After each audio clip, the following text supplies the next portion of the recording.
Good evening, everybody. Blessing of the Lord be upon you. I'm Father Seraphim from Gračanica Monastery, continuing our Bible study with the blessing of His Grace, our Bishop Longin. The last time we left off at the end of chapter 24 of the first book of Samuel.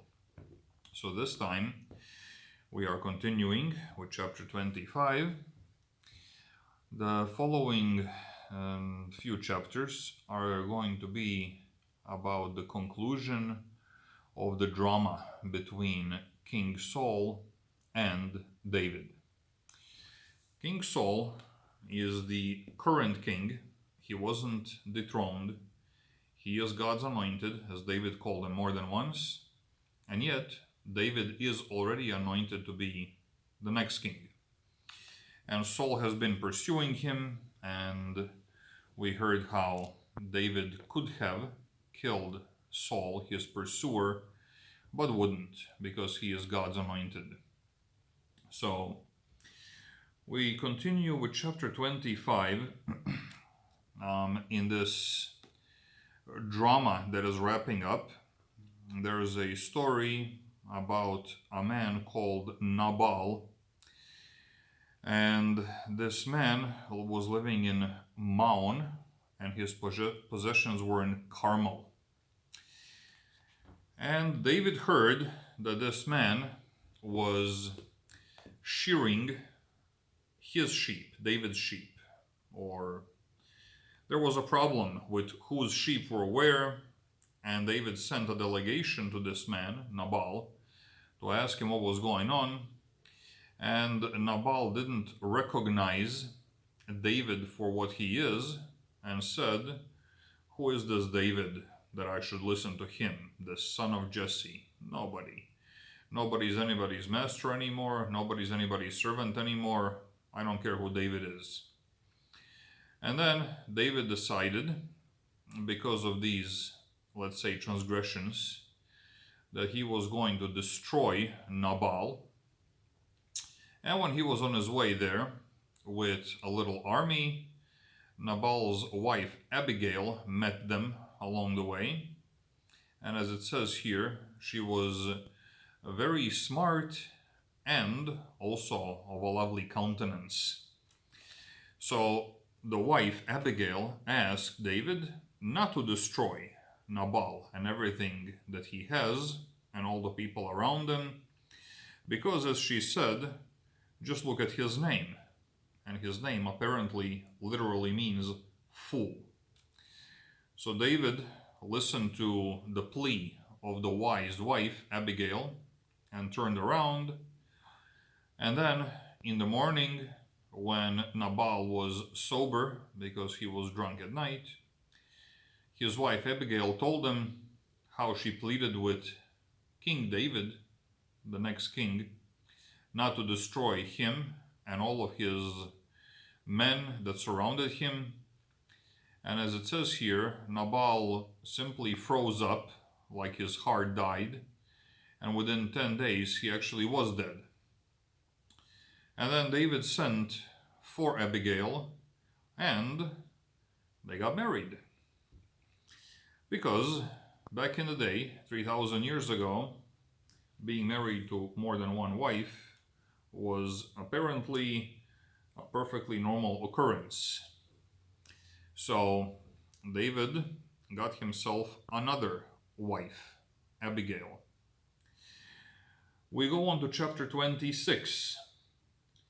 There's another encounter between Saul and David, and just like the last one that we mentioned, this is all still in process of Saul pursuing David, and yet David cleverly always escaping, and yet now he found Saul again asleep and had a chance to kill him again.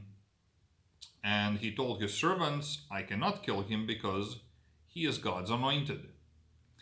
And he took Saul's spear, and David and the men that were with him ran away from Saul's camp.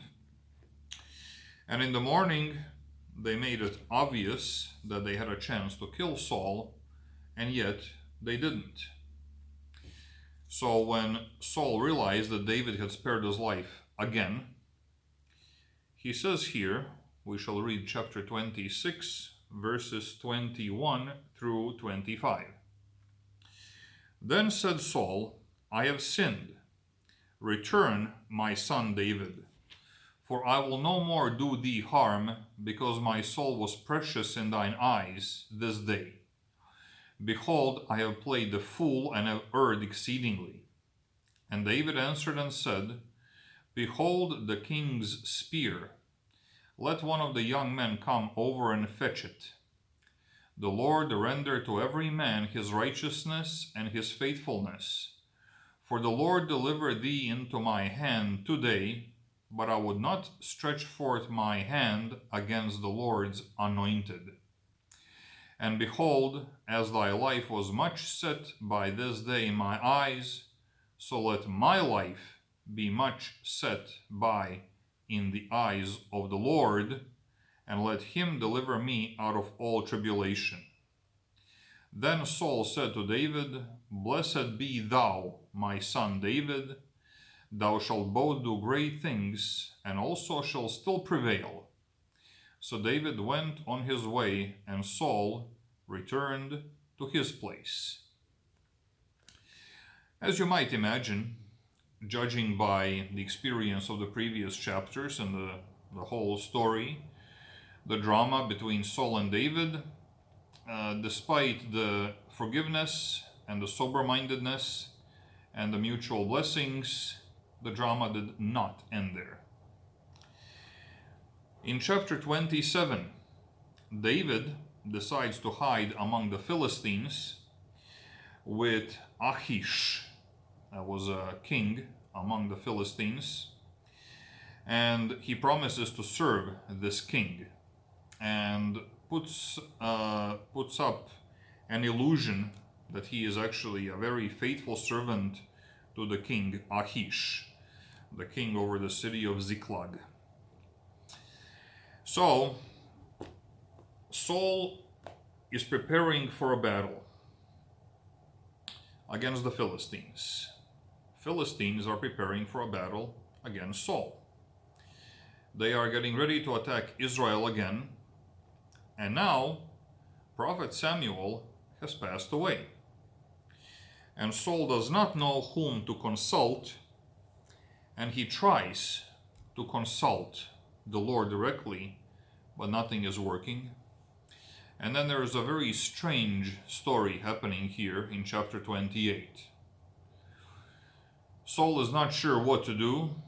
He would like to know how the battle is going to go, what he should do, etc. But God's grace has left him. The Spirit of God has left him.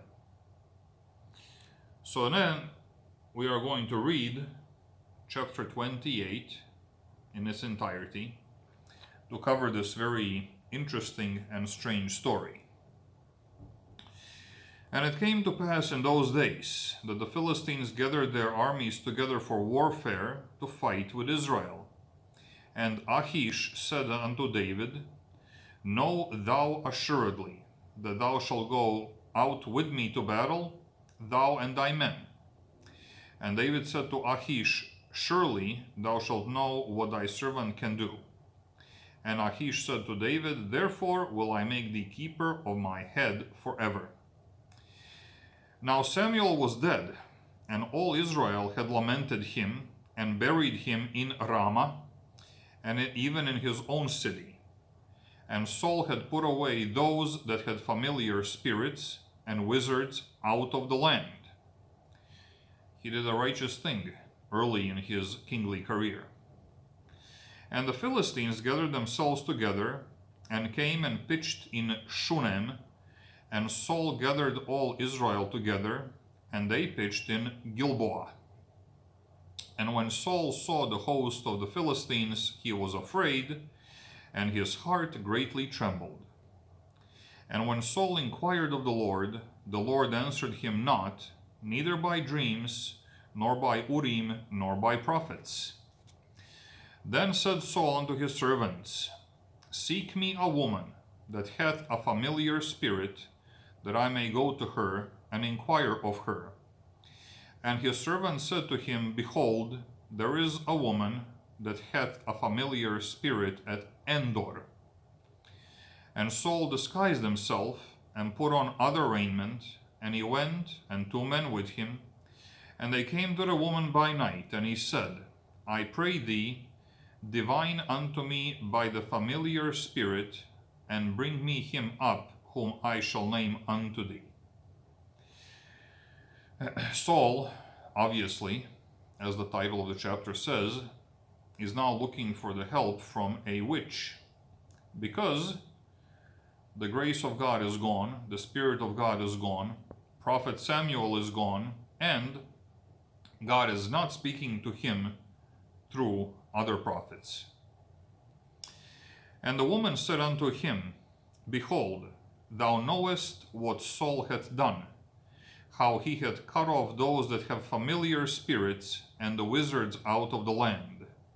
Wherefore then layest thou a snare for my life to cause me to die? And Saul sware to her by the Lord, saying, As the Lord liveth, there shall no punishment happen to thee for this thing. Then said the woman, Whom shall I bring up unto thee? And he said, Bring me up Samuel. This is the so-called necromancing, calling up the dead. And when the woman saw Samuel, she cried with a loud voice, and the woman spake to Saul, saying, Why hast thou deceived me? For thou art Saul. And the king said unto her, Be not afraid, for what sawest thou? And the woman said unto Saul, I saw gods ascending out of the earth. We are going to suffer from poor terminology here in this whole chapter. But she saw gods ascending out of the earth, quote unquote. She saw, let's say, souls or spirits, rather. And he said unto her, What form is he of? And she said, An old man cometh up, and he is covered with a mantle. And Saul perceived that it was Samuel, and he stooped with his face to the ground and bowed himself. And Samuel said to Saul, Why hast thou disquieted me to bring me up? And Saul answered, I am sore distressed, for the Philistines make war against me, and God is departed from me, and answereth me no more, neither by prophets nor by dreams. Therefore I have called thee, that thou mayest make known unto me what I shall do. Apparently, the necromancing is working here, and Saul actually is speaking to Samuel, to his soul, his spirit. Then said Samuel, Wherefore then dost thou ask of me, seeing the Lord is departed from thee, and is become thine enemy? This is all going to end very badly. And the Lord had done to him as he spake by me, for the Lord hath rent the kingdom out of thine hand, and given it to thy neighbor, even to David. Because thou obeyedst not the voice of the Lord, nor executest his fierce wrath upon Amalek, wherefore had the Lord done this thing unto thee this day. Moreover, the Lord will also deliver Israel with thee into the hand of the Philistines, and tomorrow shalt thou and thy sons be with me. The Lord also shall deliver the host of Israel into the hand of the Philistines. Samuel says to him that he and his sons will be with him, with Samuel. This is the place that we now, with our terminology, after the New Testament, after the resurrection, we call it Hades, the place of the dead, the realm of the dead.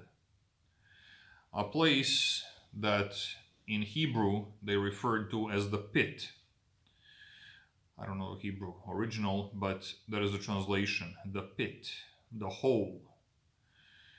This is the place that Christ despoiled, that he took people out of when he descended in there and resurrected and took them to heaven with him. There's that wonderful sermon of St. John Chrysostom that we read on Paschal night. It's all there. Our dogmatic theology about the resurrection in a nutshell. So Saul and his sons are going to join Samuel in Hades, in the pit, the next day. Then Saul fell straightway all along on the earth and was sore afraid because of the words of Samuel, and there was no strength in him. For he had eaten no bread all the day, nor all the night. And the woman came unto Saul, and saw that he was sore troubled, and said unto him, Behold, thy handmaid hath obeyed thy voice, and I have put my life in my hand, and have hearkened unto thy words, which thou spakest unto me.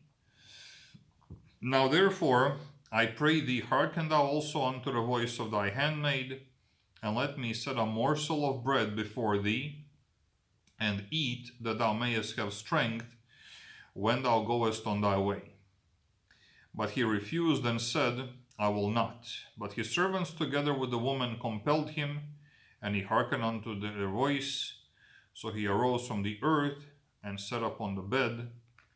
And the woman had a fat calf in the house, and she hasted and killed it, and took flour and kneaded it, and did bake unleavened bread thereof. And she brought it before Saul and before his servants, and they did eat. Then they rose up and went away that night. Now, a very important note in this day and age that we live in, where we are quite familiar with these concepts of people that are looking for ghosts and haunted houses, etc., trying to familiarize themselves with this very strange and dark, basically, world of the demons. Whatever happened here with Saul and the witch was categorically wrong in itself. Saul had driven such people out of the land when he became the king. Yet they managed to find this one woman with a familiar spirit. To this day, if we are ever thinking or tempted of resorting to such things, what can happen there is extremely spiritually dangerous. This one episode, Saul was allowed to see Samuel, perhaps so that the Lord can declare to him finally, once and for all, that it is game over, that there is nothing else for him to look for, that now he and his sons will all die in the battle. His lineage, if you will, is finished. The Philistines will win the battle, and they will defeat not only Saul and his sons, but all of Israel. The outcome of Saul's apostasy, of his not obeying God's commandment, like it clearly said here, and the outcome of this episode of necromancing is all a complete disaster. There was no way to right a wrong with another wrong. And it would be extremely unwise for anybody in this day and age, when we try to dwell under the protection of God's grace, the protection of the Holy Spirit, to try to take a side tour somewhere through some other kind of a familiar spirit, because that familiar spirit may not want to leave the person who contacted them alone.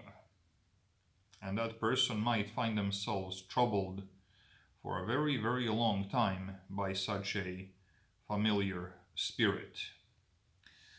Let's stay with the Holy Spirit, dearly beloved, on the safe ground under the roof of God's house. We are continuing just 3 more chapters to the end of the drama. Chapter 29, they are preparing for battle. The Philistines are lining up. King David is there because he declared himself a faithful ally and a servant of King Achish. But the Philistines know David, and they know how he killed Goliath of Gath, and how the people sang that Saul killed thousands of people and David killed tens of thousands, which was pretty accurate back at that battle. And the Philistines did not want to have anything to do with David, so they asked this King Achish to send David away. David left the battlefield, headed back to the city Ziklat, where they were living. Like it says, David and the 600 men that were with him, and their wives and their children, and of course everything else. When David and these men came back to Ziklat, they realized that Amalekites had plundered Ziklat, burnt the city, and took all the people, including all of these Hebrew men's wives and children, with them, started heading south to where they came from. And David went and pursued them. David asked the Lord, "Should I go pursue them?" And the Lord said, "Pursue." Nice and clear. Because David is now the obedient one, the one who is listening to God's commandments. He goes after the Amalekites. He defeats them utterly, beating them for an entire day, entire 24 hours, and then some, and takes everything back, including his 2 wives at a time. Now, chapter 31 comes. David has recovered the spoils that Amalekites took. He is not in the battlefield. The Philistines attack Israel. Israelites are led by Saul. And we are going to read from chapter 31, verses 1 through 6. Now the Philistines fought against Israel, and the men of Israel fled from before the Philistines, and fell down slain in Mount Gilboa. And the Philistines followed hard upon Saul and upon his sons, and the Philistines slew Jonathan and Abinadab and Malchishua, Saul's sons. And the battle went sore against Saul, and the archers hit him, and he was sore wounded of the archers. Then said Saul unto his armor-bearer, "Draw thy sword, and thrust me through therewith, lest these uncircumcised come and thrust me through, and abuse me." But his armor-bearer would not, for he was sore afraid. Therefore Saul took a sword and fell upon it. And when his armor-bearer saw that Saul was dead, he fell likewise upon his sword and died with him. So Saul died, and his 3 sons, and his armor-bearer, and all his men that same day together. And then chapter 31 concludes with how catastrophically the battle ended for Israel, and the Philistines actually moved into some of the areas that had been occupied by Israelites until then, and the Philistines lived there. And the end of chapter 31 of the first book of Samuel is the end of the first book of Samuel altogether. Now, as we can see, David will no longer be pursued by King Saul, and we shall continue with the second book of Samuel next time. Until then, blessing of the Lord be upon you. Good night.